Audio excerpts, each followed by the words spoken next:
Hello বন্ধুরা, কেমন আছেন সবাই? আশা করি সবাই ভালো আছেন। বন্ধুরা, আমাদের এই গল্পগুলো যদি ভালো লাগে অবশ্যই লাইক করবেন আর কমেন্টস করে জানিয়ে দেবেন। চ্যানেলে যদি নতুন হয়ে থাকেন অবশ্যই সাবস্ক্রাইব করে পাশে থাকা বেল আইকনটি প্রেস করে রাখুন, যাতে নতুন নতুন ভিডিও আপলোড করার সাথে সাথে আপনার নোটিফিকেশনে চলে যায়। আমাদের আজকের গল্প ডায়েরির পাতা পর্ব 25, লেখিকা জেরিনা আক্তার নিপা। 3 মাস পর তীব্র শুভর সামনে দাঁড়িয়ে আছে, কিছু বলবে কারো করেও বলছে না। শুভ তীব্রর ব্যাপারটা খেয়াল করে নিজে থেকে বলল, কিছু বলবি? তাহলে বল, এমন ছটফট করছিস কেন? তোকে কেমন অস্থির অস্থির লাগছে, কী হয়েছে বল? শুভ, অনেক দিন ধরেই তোকে একটা কথা বলতে চাইছি কিন্তু পারছি না। কেন? সাহস হচ্ছে না তোকে কথাটা জানানো। তুই কীভাবে রিয়্যাক্ট করবি তা ভেবে ভয় লাগছে। আমি তো আর বাঘ ভালুক না, আমাকে ভয় পাওয়ার কিছু কি আছে? তুই আমাকে ছোট থেকে চিনিস, এত ভয় না পেয়ে কী বলবি তা বলে পা। এতদিন তীব্র আর সাজ ওদের সম্পর্কের কথা সবার থেকে লুকিয়ে এসেছে, কিন্তু এখন শুভর সামনে দাঁড়াতে তীব্র নিজের কাছে নিজেকে ছোট মনে হচ্ছে, অপরাধী লাগছে নিজেকে। শুভ্র তীব্রকে এত বিশ্বাস করে আর তীব্র শুভকে অন্ধকারে রেখেছে। এখন যদি ওদের দুজনের সম্পর্কের কথা তীব্র নিজে শুভকে না জানায় আর শুভ তা অন্য কারো থেকে জানতে পারলে, তাহলে শুভ অনেক রাগ করবে আর ভীষণ কষ্ট পাবে। তাই তীব্র ঠিক করে যা হবার হবে, সে নিজেই শুভকে সব জানিয়ে দেবে। কী হলো, বলবি কিছু? শুভ ধাক্কায় তীব্রর ঘোর কাটলো। হ্যাঁ বল, কী হয়েছে? তীব্র, তুই কি নিয়ে এত চিন্তা করছিস বল তো? তোর মনোযোগ কোথায় থাকে? তুই আমাকে কিছু বলতে চাইছিলে, আমি না। ও আচ্ছা। শুভ তীব্র কাঁধে হাত রেখে তীব্র চোখে চোখ রেখে বলল, কী হয়েছে তোর, বল আমাকে। তুই কি কোনো সমস্যায় পড়েছিস? আলম হোসেন বারান্দায় চেয়ারে বসে আছে। গেট দিয়ে রুনু আর রানা ভিতরে ঢুকলো। দারোয়ান প্রথমে ঢুকতে দিতে না ছিলেও পরে ঢুকতে দিল। আলম হোসেন বারান্দায় থেকে ছেলে মেয়ে দুজনকে দেখছে, কিন্তু ঠিক চিনতে পারছে না।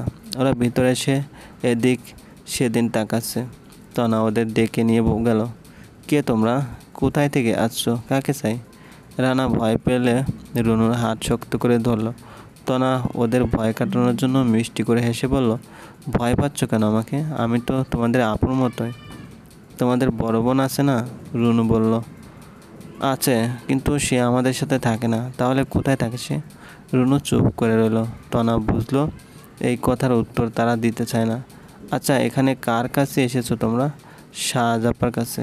ও, সাজ তো বাসায় নেই, ভার্সিটি থেকে এখন আসেনি। তোমরা কি একটু বসবে? সাজ কিছুক্ষণের মধ্যেই চলে আসবে। আচ্ছা, তোমরা সোফায় গিয়ে বসো, আমি একটু আসছি। তনা চলে গেলে রুনু রানা গিয়ে সোফায় বসলো।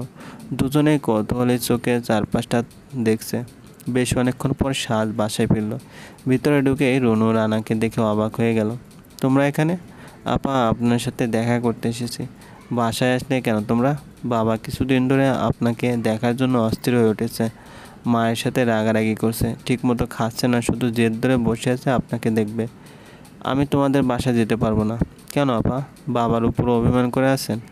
এমন করবেন না আপা, মানুষটা আর কয়দিনই বাঁচবে।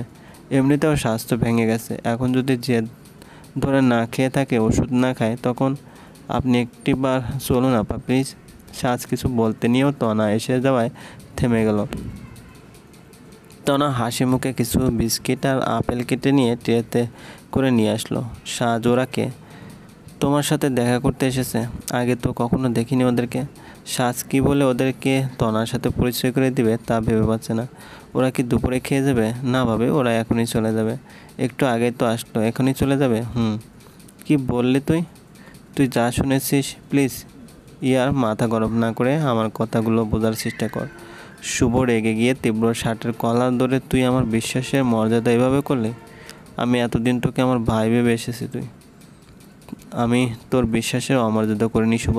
আমি সত্যি সত্যি সাজকে অনেক ভালোবাসি। শুভ রাগের মাথায় তীব্রকে ঘুষি মেরে বসলো। একটা কথা বলবি না? তুই এতদিন সাজের সাথে রিলেশনে ছিলিস? ও তোর মামাতো বোন হয়। বোন মানে বুঝিস তুই? পাগলামি করিস না শুভ, কি বলছিস তুই এসব? সাজকে আমি ভালোবাসি আর সে আমার মামাতো বোন। পৃথিবীতে অনেক মানুষই তার মামাতো বোনকে বিয়ে করে, এতে অন্যায় আছে কি? তীব্র আর একটা কথা বললে আমি তোর জান নিয়ে নিব। আমাদের বাড়িতে থেকে তুই এতদিন এসব করেছিস। মা বাবা তোকে কত বিশ্বাস করেছে। আমি মামাকে আমাদের বিয়ের প্রস্তাব দেব। মামা রাজি হলে আমি সাজকে বিয়ে করব। আমি কোনো দিন তোদের বিয়ে মেনে নেব না। কেন মেনে নিবি না? সাজ সম্পর্কে আমার মামাতো বোন হয় বলে? আচ্ছা তাহলে তোকে একটা কথা মনে করিয়ে দিই, সাজ তোর বোন না, সাজের সাথে তোর রক্তের কোনো সম্পর্ক নেই। তীব্র কথা শুনে শুভ তীব্রকে ঘুষি দিয়ে নিচে ফেলে দিল। আজ তোকে আমি মেরেই ফেলবো। সাজ আমার বোন, ওর সাথে আমার রক্তের সম্পর্ক না থাকলেও সাজ আমার বোন। তোর সাহস কী করে হলো আমার সাজকে নিয়ে এসব কথা বলার? শুভ তীব্রকে একটার পর একটা ঘুষি দিতে লাগলো। তীব্র রেগে গিয়ে শুভকে ধাক্কা দিয়ে ফেলে দিয়ে উঠে দাঁড়ালো। এতক্ষণ তোকে ভালো করে বোঝাচ্ছিলাম, কিন্তু তুই আমার কথা বুঝতে চাইছিস না। আমি পারলে তোদের না জানিয়ে সাজকে বিয়ে করতে পারতাম। সাজ আমার এক কথায় আমাকে বিয়ে করার জন্য রাজি হয়ে যেত। তারপরও তোর আমার বন্ধুত্বের কথা ভেবে আমি সব কিছু তোকে জানিয়ে দিয়েছি, এমনকি মামার কাছেও সব জানাতে চেয়েছি। শুভ এখন এতটা রেগে আছে, সে তীব্র কোনো কথাই বুঝতে চাইছে না। শুভ আবার উঠে এসে তীব্র কলার চেপে ধরল। তুই আমার সামনে পড়বি না আর কোনো দিন। আমি কিন্তু সত্যি সত্যি তোকে করে ফেলবো। তুমি আমার বন্ধু হওয়ার যোগ্যই না। তুই একটা বেঈমান, তুই আমাদের সবার বিশ্বাস ভঙ্গ করেছিস। তীব্র এবার শুভকে একটা ঘুষি মারলো। চাইলে আরও অনেক আগেই এই ঘুষিটা তোকে মারতে পারতাম, কিন্তু আমি তোর লেভেলে নেমে আসতে চাইনি। তুই এখন আমাকে বাধ্য করলি তোর গায়ে হাত তুলতে। আমি কথা দিচ্ছি তোকে আমি সাজকেই বিয়ে করব। দেখি তুই কীভাবে আমাদের বিয়ে আটকাতে পারিস। সবার অনুমতি নিয়ে সবাইকে সাক্ষী রেখে আমি সাজকে আমার করে নিব। দেখি তুই কি করতে পারিস। আলম হোসেন বিকট চিৎকার দিয়ে সবাইকে একসাথে করলো। চোখ মুখ লাল করে রাগী গলায় বলছে, এরা আমার বাসায় কেন? কে এদের এখানে আসতে বলেছে? রুনু, রানা ভয় কাঁপছে। ওরা ভেবে পাচ্ছে না শুধুমাত্র ওদের বাবার নাম শুনে একজন মানুষ এতটা রেগে গেল কেন। এখনই ওদের আমার চোখের সামনে থেকে যেতে বল। কার এত বড় সাহস এই ছোটো লোকের বাচ্চা দুটোকে আমার বাড়িতে নিয়ে এসেছে? সাজ কাঁদছে। রুনু আর রানার দিকে তাকিয়ে খুব কষ্ট হচ্ছে। কাঁপা কাঁপা কণ্ঠে সাজ বলল, বাবা ওদের এভাবে বলছো কেন? আলম হোসেন দ্বিগুণ স্বরে চেঁচিয়ে উঠলেন, একদম তুই আমাকে বাবা বলবি না।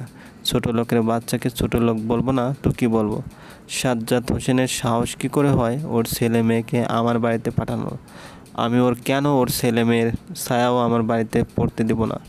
সন্ধ্যাও কিছুক্ষণ আগে বাসায় এসেছে। বাসায় এসে এসব দেখে সন্ধ্যা হতভম্ব হয়ে দাঁড়িয়ে সব কাণ্ড কাহিনী দেখছে। এই দুটো ছেলে মেয়ের উপর বাবা এতটা রাগ দেখাচ্ছে কেন তা সন্ধ্যা বুঝতে পারছে না। তনাও চুপচাপ দাঁড়িয়ে সব কিছু দেখছে, কিছুই বুঝতে পারছে না। রোকেয়া বেগম সহ্য করতে পারছে না, আবার কিছু বলতে পারছে না। ও কি ভেবেছে ওর ছেলে মেয়েকে আমার বাসায় পাঠিয়ে ও কী করতে চাইছে? আগের কথাগুলো ও ভুলে যেতে পারলেও আমি কখনো ভুলতে পারবো না। ওর এক বাপ এত বছর ধরে আমার সামনে আছে। আমি ভালো মানুষ বলে ওর মেয়েকে আমার মেয়ের পরিচয় বড় করছি। এর থেকে বেশি আমি আর পারবো না। আলম হোসেন রাগে কাঁপতে কাঁপতে রুনু রানাকে উদ্দেশ্য করে বলল, তোদের বাবাকে বলে দিবি আর কোনো দিন যেন আমার পরিবারের সাথে কোনো রকম যোগাযোগ করার চেষ্টা না করে। তাহলে কিন্তু আমার থেকে খারাপ আর কেউ হবে না। ওদের কেউ এখান থেকে যেতে বল। সাজ সামনে কাঁদছে। সন্ধ্যা বাবার কথা শুনে কিছু কিছু বুঝতে পারলো কেন তার বাবা ছোট থেকে সাজকে পছন্দ করতো না। সাজ তাহলে ওর নিজের বোন না? সাজ কি তাহলে এই দুজন ছেলেমেয়ের বোন? আলম হোসেন ধপ করে সোফায় বসে পড়ল। রুনু রানা চলে গেছে। আলম হোসেন মাথা হাত দিয়ে বসে আছেন। আজ এত বছর পর সাজ্জাদের নাম শুনে আলম হোসেন নিজেকে ঠিক রাখতে পারলেন না। এই মানুষটার জন্য অনেক বছর আগে সমাজের সামনে ওনার মান সম্মান মাটিতে মিশে গেছিল। সমাজ থেকে বেইজ্জত করে বের করে দিয়েছিল। কোনো দোষ না করার পরও আলম হোসেনকে অনেক অপমান, অনেক লাঞ্ছনা সহ্য করতে হয়েছে। মিথ্যা অপবাদ ঘাড়ে নিয়ে সোসাইটি থেকে বের হয়ে আসতে হয়েছে। সমাজের ছোট বড় সবার কটু কথা মুখ বুজে সহ্য করতে হয়েছে। এই ছোট ছোট ছেলেমেয়ের উপর এভাবে রাগ দেখানো ঠিক হয়নি, কিন্তু কি করবেন উনি? হঠাৎ করে ওরা সাজ্জাদের সন্তান এই কথা শুনেই নিজের রাগ কন্ট্রোল করতে পারেনি। সাজ দুপুরের পর থেকে রুমে থেকে বের হচ্ছে না। তনা, সন্ধ্যা, রোকেয়া বেগম সবাই অনেক ডাকাডাকি করার পরও সাজ বের হয়নি। রাতে শুভ বাসায় ফিরেছে। আজ বাড়ির পরিবেশটা অনেক থমথমে লাগছে।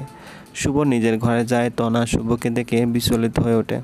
কী হয়েছে তোমার মুখে এটা কিসের দাগ? কিছু হয়নি তনা? কিছু হয়নি তাহলে তোমাকে এমন দেখাচ্ছে কেন? তোমার ঠোঁট কেটেছে কীভাবে? কেমন দেখাচ্ছে? তুমি বেশি বেশি ভাবছো আমি একদম ঠিক আছি তনা। শুভ রুম থেকে শুনতে পেল সন্ধ্যা সাজকে ডাকছে। সাজের ঘরের দরজা ধাক্কানোর শব্দ শুভর রুমের থেকেও শোনা যাচ্ছে। কী হয়েছে সাজের? সন্ধ্যা এভাবে ডাকছে কেন ওকে? তনা আজ দুপুরে কথা শুভকে জানাতে চায়নি, তাই বাধ্য হয়ে মিথ্যে বলো। কী হবে, সাজ হয়তো শুয়ে পড়েছে, এখন সন্ধ্যা গিয়ে ওকে বিরক্ত করছে, তাই সাজ দরজা খুলছে না। সাজ তো কোনো দিন এত তাড়াতাড়ি শুয়ে পড়ে না, আর সন্ধ্যা এভাবে কেন সাজকে ডাকছে? বলতে বলতে শুভ রুম থেকে বের হয়ে আসলো। সাজের রুমের কাছে এসে সন্ধ্যাকে জিজ্ঞেস করলো, কী হয়েছে, এভাবে ডাকছিস কেন সাজকে? ভাইয়া দেখ না, আপু দরজা খুলছে না। কেন? তুমি একটু আপুকে ডাকো না, আপু দুপুর থেকে রুমে দরজা লাগিয়ে রেখেছে। কি বলছিস তুই?